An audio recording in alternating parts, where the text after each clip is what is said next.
Centre দেখতে হবে। চাপ দিবেন ভাগ হবে 6টা, এভাবে 6 পিস হবে। 1 2 3 4 5 এন্ড 6 পিস করা যায়।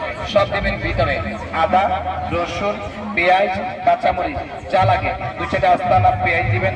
এভাবে কাঁচামরিচগুলো পেঁয়াজগুলো দিয়ে ঢাকনাটা বন্ধ করে শুধু উপর থেকে এটাকে ছেড়ে ছেড়ে চাপ দিতে হবে। আর নিচ থেকে এটা কুচি কিমা হবে। আদা, রসুন, পেঁয়াজ, নারকেল, পিস্তা বাদাম, দারচিনি, এলাচ, এটা মাংস কিমা হবে। হাড্ডি ছড়া দিতে হবে বয়েল করে। এটা খাসি মুরগি বয়েল করা লাগবে না, জাস্ট 10 সেকেন্ড 20 সেকেন্ড এটা কুচি কিমা হবে। এটা চোখ জ্বলবে না, হাত জ্বালা পোড়া করবে না, আর কান্নাকাটি করা লাগবে না। এটা চাপ দিলে অন কুচি কিমা কাটি করে। আমি কম করে দিয়েছি, আপনি বেশি দিবেন। সময় কি লাগবে? অর চাপ অর কুচি কুচি চাপ দিলে হবে। আপনি কুচি কিমা কাটিং করতে পারবেন, সুন্দর কুচি কিমা চলে আসবে। এটা সিঙ্গেল নেবেন 300, ভর্তি ভরে খেজ করবেন। এটা সিঙ্গেল নেবেন 500, সেফটি হোল্ডার 800 কোম্পানি 200 ডিসকাউন্ট করে এই পুরো সেট 600 দিয়ে পাবেন, সাথে এগুলো ফ্রি হবে।